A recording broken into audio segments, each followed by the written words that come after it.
Sidechain compression is a wonderful tool. I don't use it a lot in live sound, but if you wanted to, this is how I would go about doing it and some of the applications that we make. Now, I talked about this briefly in the kick and bass video. You can check that out up here if you want, but I made a rookie mistake on that video when I was filming it and had the wrong channel selected when I was demonstrating the ducking. Nobody could hear it because I wasn't actually making any change, and that's on my fault. Some people saw it in the comments, and yeah, I had to edit that part out after the fact. But here we are to show you the same thing. It goes to show too that other times you get humbled after you post something on the internet. So here we go. We're going to be talking about how to sidechain compress certain things in live sound, and we will start right now with the kick and bass.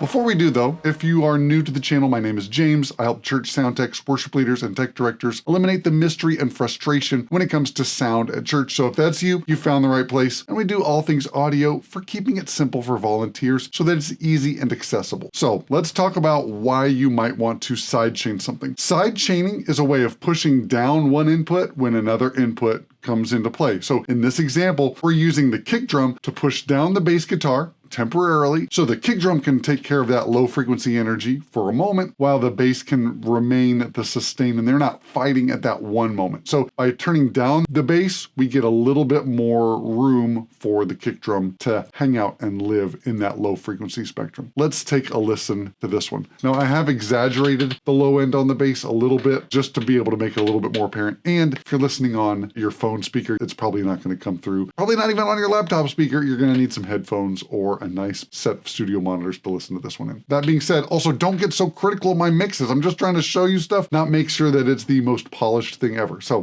ease up, guys. Take it easy. It's okay. All right, here we go. We're going to take out all the guitars and stuff.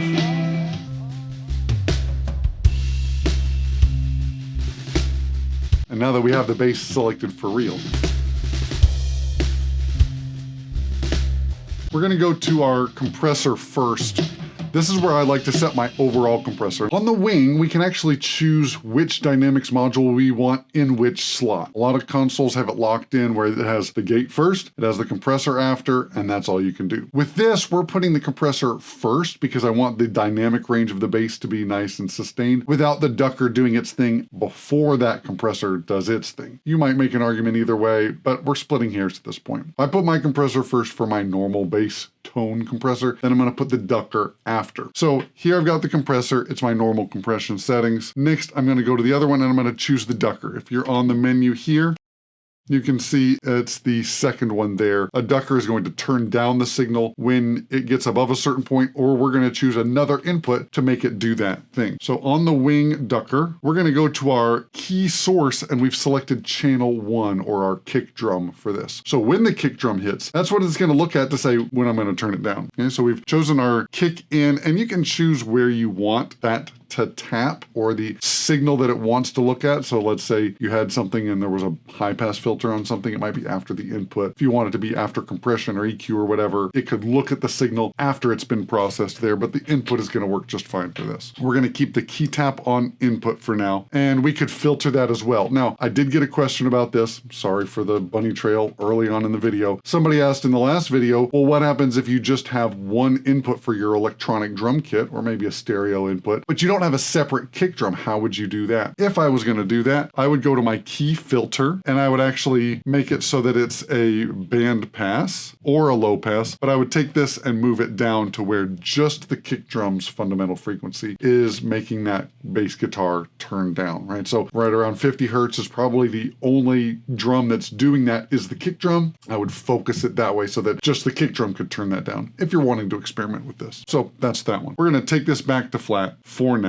And now in our ducker, we're going to close that. And now we can look at our other controls. For a kick drum pushing down a bass guitar, we want the attack time to be pretty fast. But if it's too fast, we will hear clicking. I want the hold to be short, and I want to just have the release bring it back up as soon as the kick drum is out of the way. Maybe I could turn up the hold a little bit more. We can experiment with it. But again, these settings are splitting hairs. See if it makes an improvement. If it doesn't, move on and try something else. Now that we've got it set, we can use our threshold. And the threshold is looking at the level of the kick drum to tell us when to turn that down. And another key thing that you want to look for is the range. So the range here is the maximum amount that it's going to turn it down as it goes above that point. So as it goes above here, we're pulling this down. 6 dB is a good one. You could do a little less or a little more. But again, we're just trying to momentarily make room for the kick drum and keep the bass from stepping on that. We'll see if we can hear a difference with my studio monitor and maybe on your listening device. We'll see if we like it. Let's give it a shot.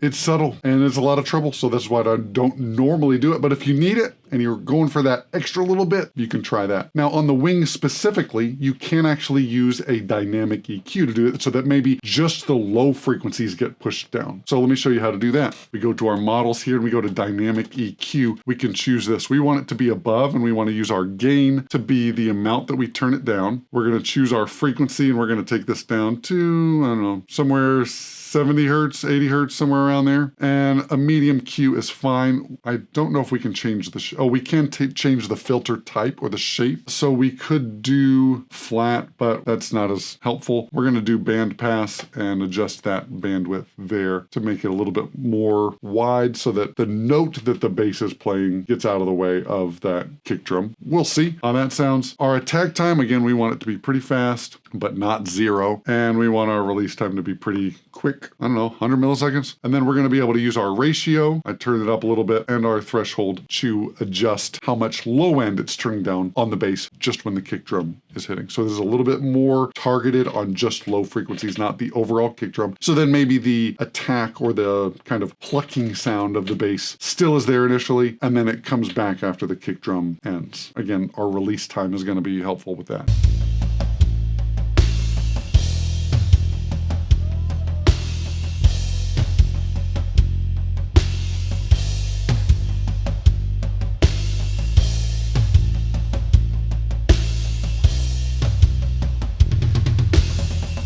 There's that. You can play around with it and see if it helps in your mix. Next up, another thing that you could do with ducking or side chaining is applying it from the overheads and having it look at the snare. So if there's too much snare in your overheads, but you don't want to just high pass filter it to get more balance of cymbals, you want to keep the low end maybe of the toms or the overall drum kit, but you want a little bit less snare, we can apply that on the overheads as well. So on the overhead channel, we're going to select this, and here we've got the ducker and we've got our key source set to snare top. So it's going to be looking at the snare top channel to say, turn down the overheads here briefly while we do this. So we've got that selected. We could set the key filter differently for our EQ, but we're going to keep it off or on flat. And then we've got that turned on. We've got our range there. We can turn it up so that we can hear it more pronounced, what that's like. But for right now, I'm just going to turn down everything except the overheads. So just overhead so that you're listening to it, so you can hear exactly what's going on there. Mute the bass too. Here we go.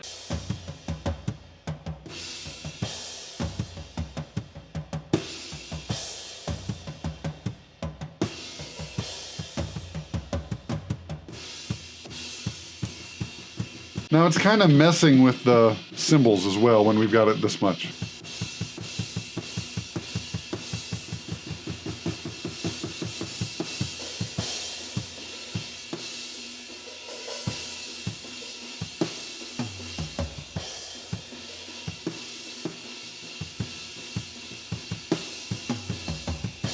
All right, so we made it do something. Now, we would have to listen to it with the snare and everything else, of course, in context to know if, do we like this better or not? Do we get a cleaner snare sound if our overheads aren't catching the snare as much? Do we have more control over the snare drum there? This also could be handy if you are having some phase or timing issues where the overheads plus the snare drum are canceling out some of the frequencies of the snare drum when they get blended together or summed. When there's a pushing at the same time there's a pulling, because of the timing difference, that that can create some low end phase cancellation that makes that go away. You could try to flip the polarity on the overheads to make it so that the frequencies that we're canceling out are now adding together, but then that also could make those frequencies that we're adding together now cancel out. It's a catch-22 there where you either get one or the other, but this just turns down the snare in the overheads without having to lose the low end of everything else in there. Let's listen to it with the snare now to see if we like it better or not.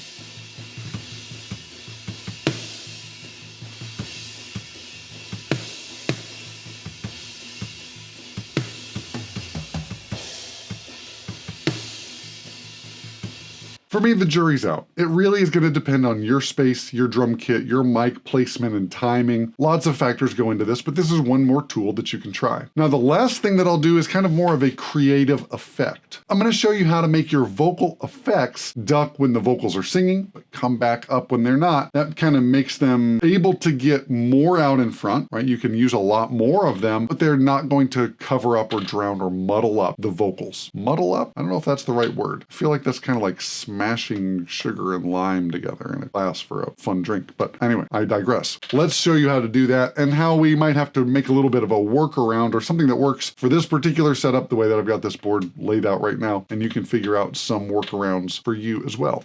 So over here on my vocal delay, let's just use the delay for now. We can see that I've got my vocal channels sent to it. Let me make sure my DCAs are back up and everything else is unmuted. Okay, we're unmuted. This was still to that. Let me make sure that it's unmuted on everything else. Layers, they get you every time. Okay, we're unmuted going to the mains. Let's listen to it real quick.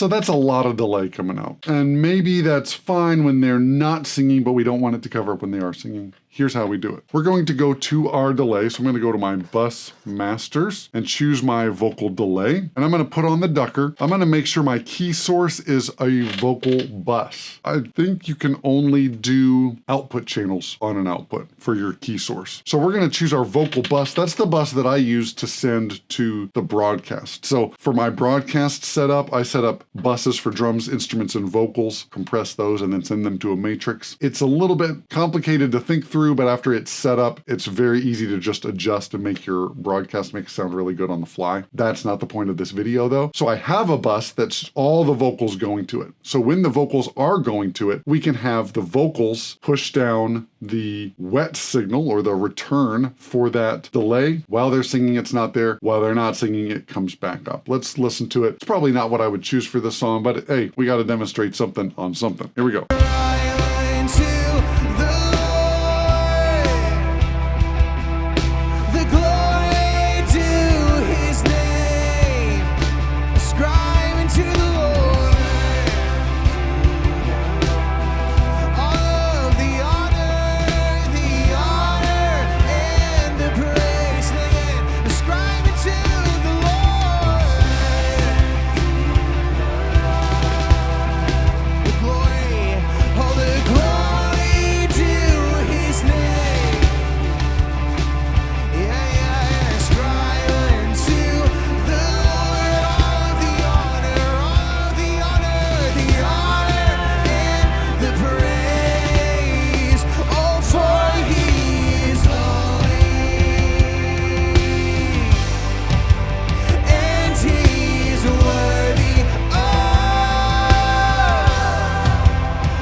So as I'm doing this, I'm realizing the ducker is actually happening before the effect, not after it. A lot of times a board will have a effects send and an effects return. This has a bus that you put an insert on, and so all of your processing has to happen on that bus, usually before that insert. And usually for EQ and things, for like taking out the low end and the top end going into effect, I like the EQ before it so that it's not kind of creating those muffled overtones from the low frequencies. Again, I'm digressing. But here, if we're ducking it, it's just ducking the input send. It's not actually ducking the output. Let me see if I can figure out a way to get around that and see what we can do.